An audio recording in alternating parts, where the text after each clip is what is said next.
nano manufacturing. Currently working as an assistant professor in the School of Mechanical Engineering, Lovely Professional University, Punjab. With this short introduction, I invite Dr. Vishal Francis to take over the session. Thank you, ma'am, for the introduction. So we'll just start a session. Before I proceed with the presentation, just let me know that I'm audible to the participants. What? Yes, sir. Yes, sir. Audible, sir. Thank you. So I hope the screen is also visible. I have put it in presentation mode. So let's start without any further ado. So today I will be talking about the 3D printing, how we can use 3D printing for printed electronics, how people have used, what is the research prospect in this particular area, how we can develop materials that we can use for printed electronics with an emphasis on fabrication of microstrip antennas. So we will be looking into that particular aspect. So let me start and move forward in this. This is the presentation outline. Just quickly do a quick recap of 3D printing technology. I believe that all of you are now, since it's the third day, all of you are now aware about this particular technology. And but I'll just give a very quick recap into that particular aspect.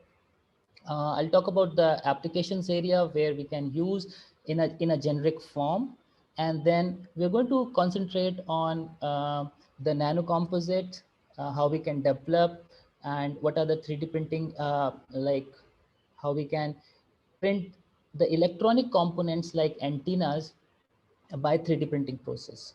So, and what are the important parameters that we have to keep in mind when we have to go for this. So let's start. And from here, we have known that this additive manufacturing, or 3D, also known as 3D printing thing. So over the last 3 decades, it has increased the utilization of this particular manufacturing process has been embraced by several sectors. One of the reasons why this has been done is because it gives a lot of design freedom to us. What do we mean by design freedom is that earlier, if we talk about design for manufacturing, it was said that do not design something that cannot be manufactured. And this is very obvious and logical thing. But when we have additive manufacturing, the scenario changes, because additive manufacturing can help us to fabricate any complex designs. So this gives us a lot of design freedom to the designers, so they can put their creativity into the products, and they can develop very interesting and useful products which can be used for several applications. And because of this, it has impacted the manufacturing industry. It has impacted the manufacturing industries. We have reports, we have seen that how aerospace industry, automobile industry has embraced this particular thing. And one of the very interesting application is in healthcare, where we are using 3D printing technology for various healthcare development of various healthcare devices, implants, and we also are now talking about, and we have started working, people have around the globe have started working in bioprinting aspect. So recently, if you see that how on-demand printing was utilized by when the COVID-19 hit the scenario, the global scenario, how these small letters were 3D printed and used in a very short period of time, because there was a shortage, and this has been reported in Italy. So on-demand printing is also possible because of additive manufacturing, because we just do not require any tool as of mold and other toolings which are required in some other manufacturing process, but we can go for directly having a CAD model which can be further used to fabricate the part. It has application in printed electronics like antennas, which are smaller in shape, size, complex, and it also provides a lot of customizations, which is not possible in many other processes. So the customization thing that is provided by additive manufacturing. These are few of the reasons why many sectors have embraced this additive manufacturing or 3D printing technology into their for development of various products, for prototyping purposes, and so many other applications are there. Now, if we see the historical progress of additive manufacturing, so we can see that we started around 30 years back, 3 decades back, we started with a process known as rapid prototyping. And this was the thing which uh, initiated with the help of a process known as SLA, that is stereolithography apparatus, and it was used by various people for prototyping purposes. And still it has been used for prototyping purposes, no doubt. But if we see the progress in these 30 years, we have seen that from only from using from prototyping, now we started using it for development of tool, and that too the rapid tooling. So we have coined uh, this particular term, which is rapid tooling, where we use this additive manufacturing process and for make development of tools. And then as further the technology advanced and we have materials were developed for 3D printing processes, we had so many other various 3D printing processes coming into picture, whether it's extrusion based, laser based, or laminated stacking of layers, whether it's, so we have different processes coming into picture and materials which were developed. So we also started using it for end application for manufacturing. So automobile, aerospace, electronics, biomedical. So many industries have started using it as a manufacturing tool itself. So what we are seeing is that starting from a tool for only for prototyping, it has advanced and now we are using it as a manufacturing tool itself. And if see, we see that still there is a lot of way ahead, and we have a lot of new you can say the processes which are being developed where we can actually go for additive nano manufacturing. Okay, so we are also heading toward that, the nano manufacturing thing, with the help of this additive nature, and we have bioprinting in fact. Coming to the definitions, I'll just give a quick uh, I'll just shed a small light on this particular thing, because we have been using in media, we have been using these two terms, additive manufacturing and 3D printing synonymously. And but if we go and see the ASTM standard definition according to ASTM F2792212A, so we see that there is a dividing line between these two definitions. We have for additive manufacturing, it's a broad you can say a kind of an umbrella where a process which of joining materials to make an object from 3D model, and which is usually layer upon layer, is what we call it as a collectively as an additive manufacturing. And for 3D printing, the definition says that the fabrication of objects through the deposition of material. So here we have deposition of material using a print head or a nozzle.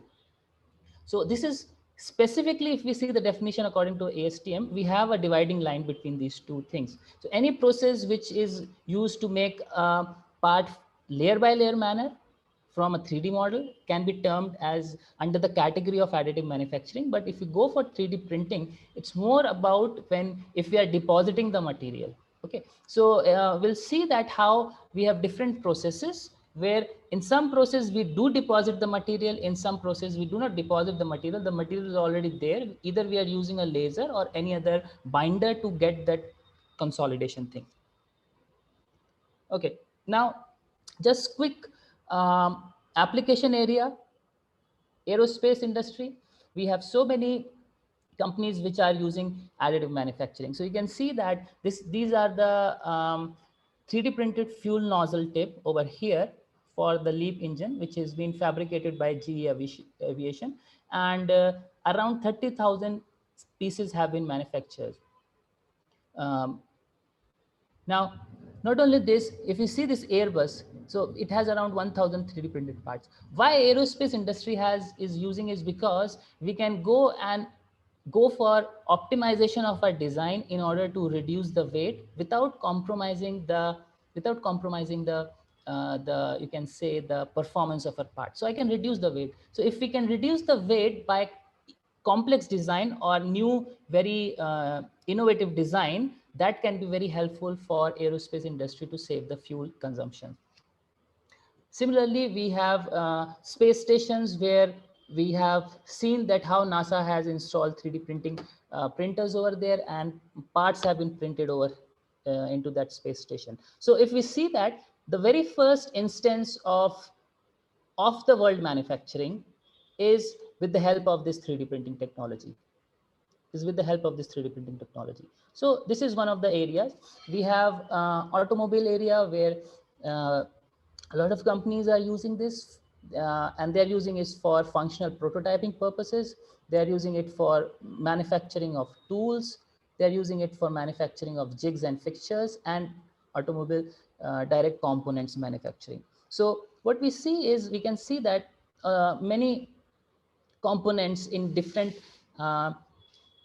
their vehicles they are being using for different. So like companies, they are using to manufacture jigs, end use products, and direct parts which will be used in automobile. Now this is one another thing where we have talked about the medical area, where we can develop multicolor anatomical models which look very which have all the integrate features, design feature coming into picture, and we can have models and devices which are very smaller in size. For example, is this device for removal of cancerous cell tissues, and which has been 3D printed. If you see this, this is a 3D printed prosthetic hand, which is known as Cyborg Bees, which is given by the designer itself.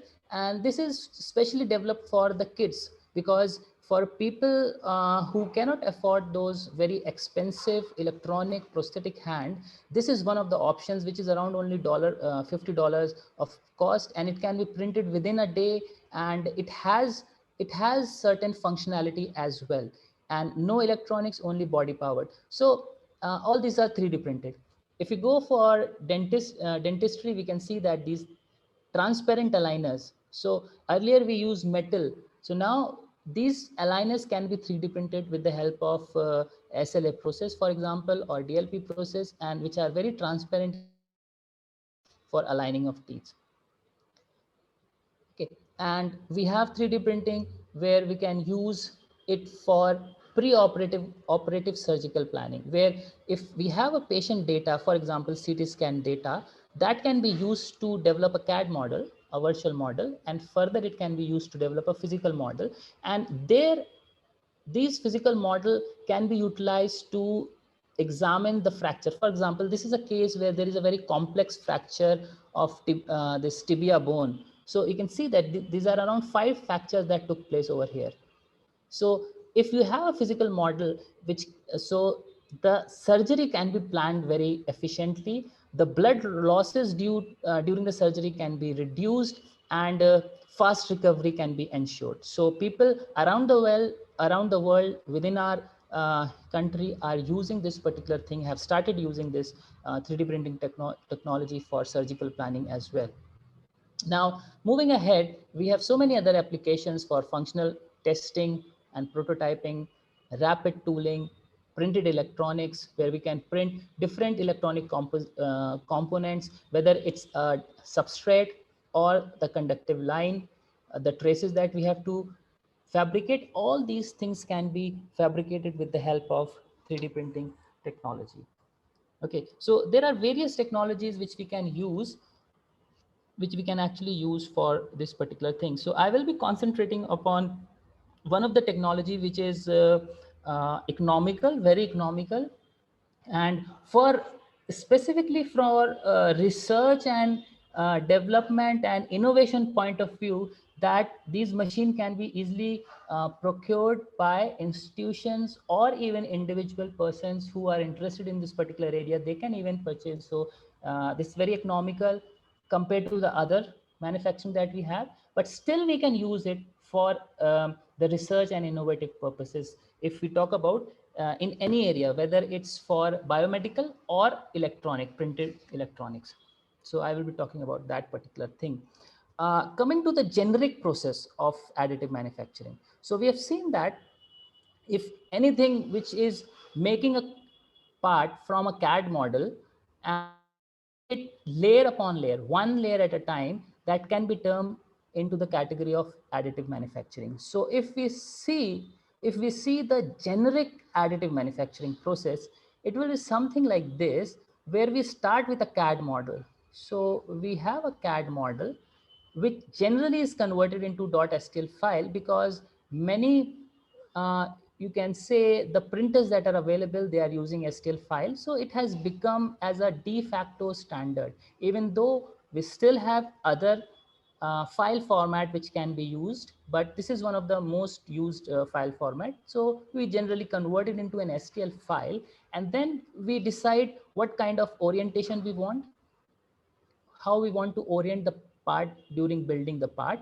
because we know that the part will be built layer upon layer. So one layer, second, third layer. In this way, the part will be built layer upon layer, because that is what the definition of additive manufacturing says. So I have to check how I want to orient my part. Now, this is very important, whether I'm making a part for you can say for a printed electronic purpose. I'm making some electronic component, for example, antenna, patch antenna, or any other thing, or even if I'm making a biomedical model for any purpose, even if I'm printing an implant out of 3D printing technology, or I am printing a mechanical component which has to be used for aerospace or automobile industry, whatever I'm printing for, irrespective of the application, this plays a very, very important role, the orientation and the selection of the process parameters, because this is going to affect our performance of our parts. So if I orient it like this, all the layers will be in this manner. If I orient it like this, the layers will be in this manner. Okay, and this region, the red region, is the support material, because here you can see that we are having an overhanging features. So I hope that these things are clear. Then once we have done all the process parameter, we have sliced the model, and we have a G code ready. We fire the part and we start printing the part. So we get this part ready. After making the part, we do the post processing. In many additive manufacturing process, the post processing is required, generally to remove the support material. For example, if this is the support material, I need to remove it, and this is the support material, I need to remove it, so that after removal of the support material, I will get my part ready, which has to be used.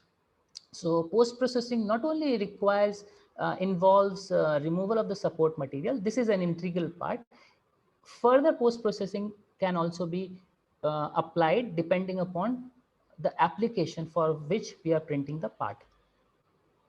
Okay, now if I have to classify it, all the additive manufacturing process, since now we have said that according to the ASTM standard, additive manufacturing serves as a broad definition which has many other you can say the processes. So if I categorize it depending upon the material aspect, so we have several processes which use material in a liquid form.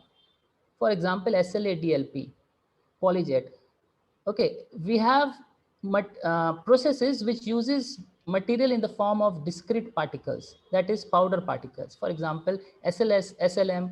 I've included few examples. There are other also, which since another is like if my material is in the form of a molten state, if it's in the molten state, that I have melted it, I have heated it, so maybe in a semi-molten state, for example, which we use in FDM process. Okay. Now, another of the material can be in the form of solid sheets for in laminated object manufacturing like this. So this is one way of categorizing that particular thing. So majorly what we will be concentrating upon this particular technology, which is fused deposition modeling, or now also called as fused filament fabrication. So if you see the published paper and this thing, earlier when the Stratasys company, when they developed this particular process, they coined the name fused deposition modeling. But after around, I guess 2014 or maybe 15, where the patent was expired, so people, other players also started manufacturing this process, and they called it as fused filament fabrication process. The process remains the same. The process remains the same, but there are slight changes in the process. Okay, so since this is not entire discussion of this particular this thing, but these are more or less the same thing. The only difference is there is no build chamber in this. There is no build chamber. In FDM industrial grade printers, we have a build chamber which maintains the temperature throughout the building of our part. But in FFF, there is no build chamber, and because of few modification, the cost is much lower than any other manufacturing process which we have for fused filament fabrication. So the cost is very uh, low. We have economical machines nowadays which we can use.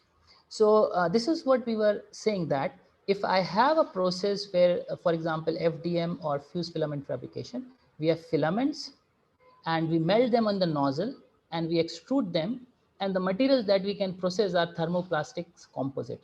Now, why this is important from our point of view, if we want to manufacture, if we want to fabricate we should be aware of which additive manufacturing process is capable of manufacturing what kind of material it can actually process.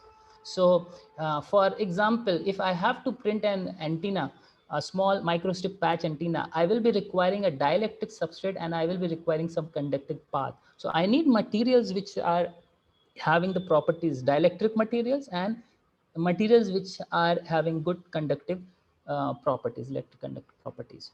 Okay, so in that case, we should be aware about some of the commercially available machines that we have. So for example, SLA, we have material in liquid form, we have a laser which scans, and we can use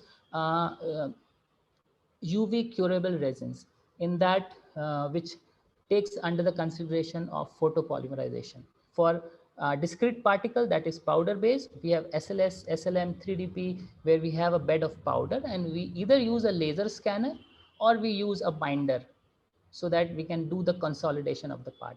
So for SLS, I can process thermoplastics. For SLM, I can process metals, and 3DP, I can process polymers.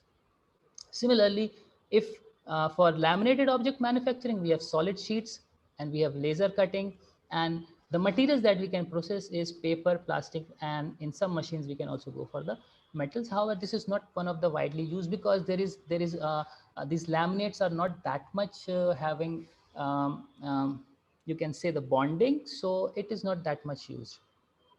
Okay, so what the point that I want to make over here, that there is the selection of material is very important, because this is going to define the application that I have in my mind, why I am using additive manufacturing. So material plays a very important role, right? In terms of the application, in terms of the dimensions, durability, and even the shape. So selection of material is very important.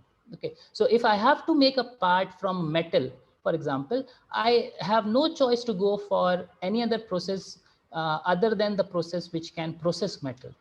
Okay, so the selection you can say is restricted with only I have the processes which can process the metal material. Okay, so based on this, we have to be very careful. Now, one can process polymers, metals, and even the metal polymer composite, okay, or the metal ceramic composite. So we can process polymers, metal composite, and different kind of composite, and we can also process nano composite by additive manufacturing process. Okay, so we will be concentrating upon the extrusion based additive manufacturing process, how that can be used for printed electronics, extrusion based process, and how we can actually develop new materials, that is composites or nano composites, which can be used for printed electronic applications. So this will be our main focus.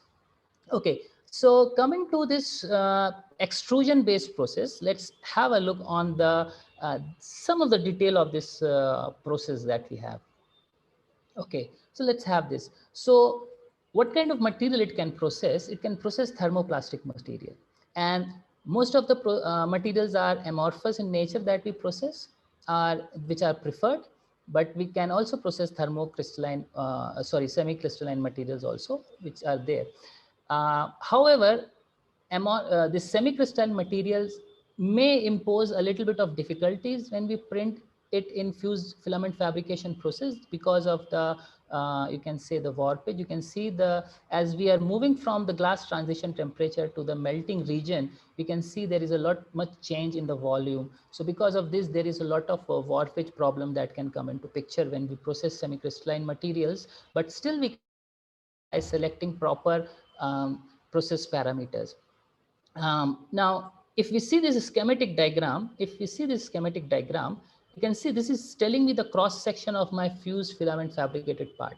Now, these intentionally I have put it over here to emphasize and show the internal structure that we get when we print a part with a additive manufacturing process, that is extrusion based additive manufacturing process or 3D printing process, which is known as fused filament fabrication. Now, as you can see that there are certain gaps left over here.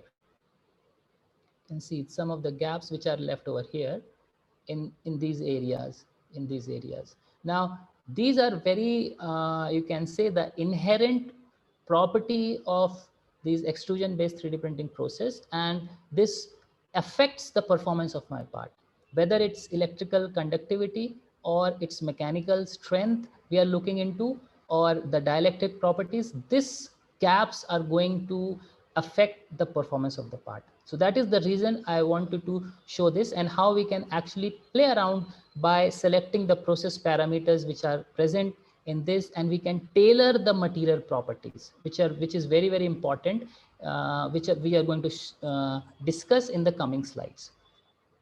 Okay, now some of the commercially available materials are PLA, ABS, PC. I've given some names, but there are now, we have other materials also available which can be used, nylons. We have blends, polymer blends like PCABS. We have a very good material which we can process in extrusion based 3D printing, which is known as PEEK material, that is polyether ketone, which is used for biomedical, aerospace industries, and even for development of CubeSat satellites for making the outer body and the structure of CubeSat satellites. So we are using this material also as well. So these are few of the very common materials, but the list is not this much. We have different categories of material also. For example, we can have a flexible plastic material which we can print. So if I have to print the substrate of my electronic component has to be flexible in nature, I can go for a flexible filament. Earlier, it was very difficult to fabricate the material which are flexible in nature with the help of additive extrusion based printing. Why? Because we usually have a filament like this, and we have these rollers which rotates and this push the filament upward. And then what we have is, we have the heating region over here where we heat the material, and then finally we have this nozzle that we have, which deposit the material over this particular bed. Now, what happens when we have a material which is flexible in nature? We actually get buckling over this particular region, and once the filament, which is not stiff enough to withstand this pressure which has been applied, then it buckles, and when it buckles, we get the nozzle is clogged. We get a clogged nozzle, and there is no deposition of the material, the deposition structure. So earlier it was very difficult, but now we have filaments which are you can say the thermoplastic polyurethane materials are there, which we can use it in extrusion based filament fabrication process like fused filament fabrication, and we can make flexible parts with the help of this. Now we have also material which are conductive in nature, that is filaments. We have filaments, for example, we have filaments which are graphene based, we have filaments which are carbon fiber based. Now these filaments which I'm talking about, all these are commercially available materials. So we can get it from the market and we can start using our doing our work. These are commercially available materials. So we also have electric conducting filaments available. So one can use this to make the conductive traces the region where I need the conductive material. So I can use this filament to make this particular thing. For example, I can get an insulating material and I can get a conductor and print them, both of them at the same time. Now, this is one thing which has, you can say, which has attracted the electronic industry, which is there in 3D printing, that I can at the same time, at the same setup, at the same time, within the same setup, I can print the insulator material and I can print the conductive material without changing. So I will be getting the entire part within one go. This is something which is very interesting and has attracted the electronic industry. And since we can make any complex part, this is the another thing, any complex part, we can make any miniature thing, very small features can be made. This is another thing which has attracted the electronic industry into 3D printing. And very soon we are going to see a lot more printers which are dedicated for people started working in this particular area, and printers which are just specifically for making PCBs, printers which are specifically used for making electronic components. We also have some filaments which claim that they which are metallic in nature. For example, Ultrafuse 316L. So here what we have is we can make a part with the help of metals like stainless steel, and in this what we have we have polymer binders within this filaments. So these are also commercially available, but if I have to use it after making the part, I have to go for curing the part into that particular thing, so that the at a particular temperature, so the polymer binder melts and we get our metallic part, something like this, which has been claimed. So it has been used for tooling, jigs and fixtures, not very much popular, but still this is something which are available. Now, all these things that I'm talking about are commercially available material. All these are commercially available material. But if I have to do some research, if I have to develop a product and I'm not finding a material suitable which are commercially available, we still can go and develop our own material in the form of filament, so that it can be used in extrusion based 3D printing process. Since we are discussing about extrusion based now, so I can develop my own filament.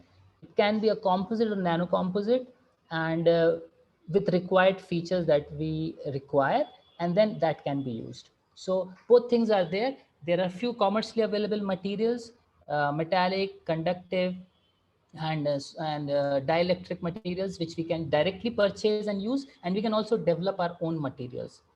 And let's move and see a little bit more into details. This is what I showed, that some of the parameters. Now, why parameters are important? Why, if I'm going for extrusion based 3D printing to manufacture, you can say, an microstrip patch antenna, then how come these parameters are going to play an important role, apart from the you can say, apart from the material properties itself? Okay, so first thing is I need to select the proper material for that particular application, and then I have to select the parameters. Now these parameters are going to affect which I'm going to show you in coming slides, but just to give an intro, that there are several parameters like the layer thickness, the thickness of the layer, the width of the layer that we have, the number of contours that we can print. You can see in this thing, I have few outer boundaries printed. And then I have these rasters, which I have printed. And these rasters have a particular angle. So I have a pattern printed over here. So I have a pattern printed over here. And you can see, we can also control this air gap, which is very, very important. This is also going to affect the performance. So some of the parameters in extrusion based 3D printing process, which are going to affect our performance, how, that we are going to see in the coming slides. Okay, now why extrusion based 3D printing process? Some of the advantages are, as I said earlier, that we are nowadays having economical desktop machines. So people can easily afford it. They can do their research work. And a lot of things, innovation have been useful, innovation have been applied with the help of this machine. And there is lot very minimal wastage of material, because in some other processes we require the entire bed of the material. For example, if I take a case of SLS, so I have a bed. In this bed I have to fill the entire powder particles, which will be sintered with the help of laser light. Now, in this, I need to fill the entire bed. Now, here what we require is we just are using the material in the form of the filament, and we are depositing only that much is needed. Okay. The material which is needed to build the part, that much only we are just depositing, nothing else. So in SLS, in other processes, we have somewhat wastage of material in loam, but here wastage is reduced to some extent. Shorter lead time and less post processing requirement, and we can also locally control the properties. This is very interesting thing which can be used for printed electronics, how to control locally the properties with the help of parameters. And another thing is, since we are talking about materials, and the changing of the material should be easy. Okay, if in S, for example, in SLS I have to change the material, the entire bed has to be changed. In SLA, if I have to change the material, the entire vat has to be changed, the liquid polymer. But here I can just change very easily. I can remove the filament, keep it aside, and then install the another filament very easily, and we can go for that particular thing without, if I have to change it again, I can change it without wasting any material, Okay, so it has several advantages. Even though it is economical, it has several advantages, which can be a very, very good tool in research and innovation.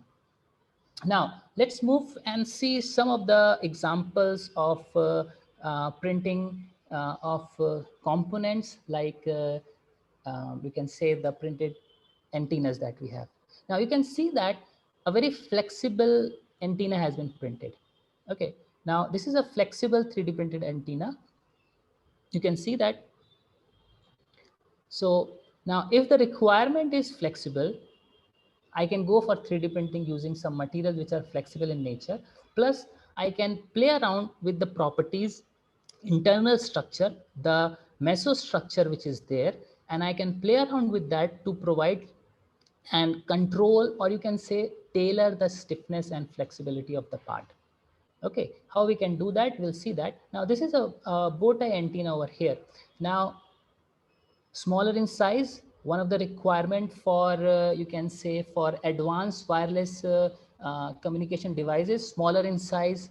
If I have to maintain a very thin form factor, you can see the thickness is not that much, very small thickness over here. If you see, the thickness is very small. Okay, so the thickness is very small over here, and light in weight, so I can again manipulate the internal structure to reduce the weight of this device, of any other device. Now, for bow tie, it's wind resistance, and it could receive a wide range of ultra high frequency signals. So this has been 3D printed. This particular thing has been 3D printed, except this metal structure that you are seeing. Except this, the entire antenna has been 3D printed. Now, to print this particular antenna, what are the materials that we are using and what is the process? So the process is extrusion based. That is, I can say it's fused filament fabrication or fused deposition modeling process that has been used. And you can see the dimensions. All the dimensions are in millimeter, pretty small dimensions. 0.4, you can see this S region over here, 0.4 mm, okay, 1.3 cm. So the point is that small features can also be printed. Small size features, small intricate features can be printed with the help of 3D printing technology. Now, what are the materials that has been used in this? We have a ABS material, which is a very common material, that is acrylonitrile butadiene styrene, which has been used, but this is a conductive in nature. That is, this is commercially available material.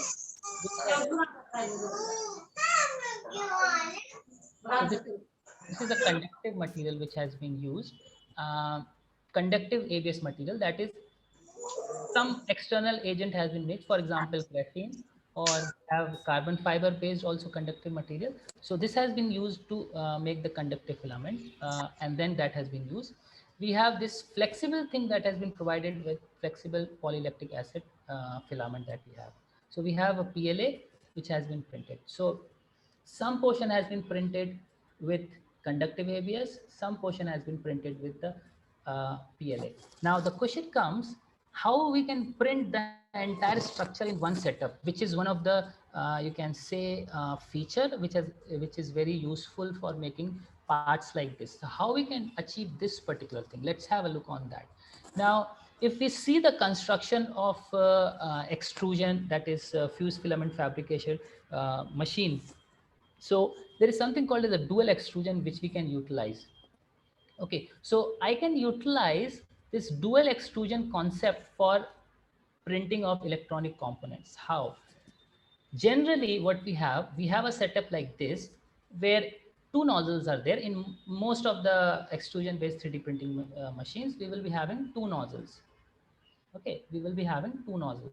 Okay, we have some machines in only one nozzle is there, which are very low cost machines, but in most of the generic machines you will find two material nozzles. In one of the nozzles we feed the material by which we want to make the part, that is the part that I want to make. So if I have to make a part something like this, for example, uh, something like this. Okay, so I have to make a part something like this. Now in this case I need a filament, so I have in first nozzle I have incorporated that particular filament. In the second nozzle is generally we have used the support material filament. So here you can see that if we see this particular thing, here is a gap, here is a you can see the gap, this region is, there is nothing over here. And we have said that 3D printing process, additive manufacturing process, is a layer by layer manufacturing. So first one layer will be manufactured, then the second layer, then the third layer, fourth layer. In this way we will be manufacturing. But if we move to this particular layer, you can see that below there is nothing, there is gap, this is gap. And here we actually had our bed over which we are printing a part. So I need the support material. So I need this support material over here. Okay, so generally what we have is we require a nozzle from which we can deposit the support material. So we can deposit the support material over here, and in this way we can print apart any overhanging feature. Now how we can use this particular concept of dual extrusion and print a part something like this, sorry, something like this, where I have printed this bow tie antenna with the help of two materials. One is the flexible PLA, another one is a conductive ABS. So this thing can be achieved if I put the conductive ABS in one and the flexible PLA in the second nozzle. If we do that, and if we make our CAD model in such a way, we make a separate STL file, merge our file, and then we print a part. So in the same way, my printer used to print the support material. Now I am printing the material which actually I require in my product, in my component. So this concept of dual extrusion can be used, and this is one of the very best thing that you can see that on one hand, what we are having is, on one hand, I'm having the conductive material, on the other hand, I'm having the substrate material. So in one go, that is in one setup of my printing, I can print the entire part. So I can print the substrate material, and over the substrate material, I can also print the conductive part over that. So the both things can be done in single setup. In single go, this thing can be done. So this is one of the very, you can say, wise utilization of common and ADM process for printing of electronic components. So this is how this particular thing has been achieved. This is how this has been achieved. In one nozzle, we have incorporated the ABS, conductive ABS. Another nozzle, we have incorporated the flexible PLA material. Okay, so this is one thing that we can do. Now this is very useful and we can go and tailor a lot of properties also. Let's move and see. Now for example, if we want to use some material, okay, if we want to use some material for fabrication of substrate, okay, which has to be used for some antenna application. Okay, I need to fabricate the substrate. So I am using some material which is in the form of filament in my FDM machine, and then I need to characterize that also. I need to check the properties of my substrate material. For example, this is my substrate material, the white color. This is my the conductive path that we have deposited over here, this the copper thing that we have deposited. Now, so I need to check my substrate. I have to build my substrate for, let's say, antenna application. So I need to check the important properties like the dielectric properties and the loss tangent. I need to check it. Now to check that particular thing, because these two properties from a microwave designer perspective, these are very important properties. So we need to characterize. So for characterization, this is one thing that can be used. This is microstrip ring resonator. So one can print this ring resonator, and we can do the analysis and try to find out what is the dielectric permittivity, what is the loss tangent of the filament that I'm using. Okay, so for example, if I have two three choices which of filament which I can use for substrate fabrication, I can just check it with the help of printing microstrip ring resonators, and I can see the permittivity values. However, these values might be given by the manufacturer itself, but it's always wise to use find out those properties. What are the dielectric permittivity value, loss tangent, all these things. So this thing can be printed and we can characterize that particular filament. So I can find out the properties, dielectric constant, and how I have to use those dielectric constant as per my requirement. Okay, so it is one of the most reliable method to calculate the dielectric constant and dissipation factor.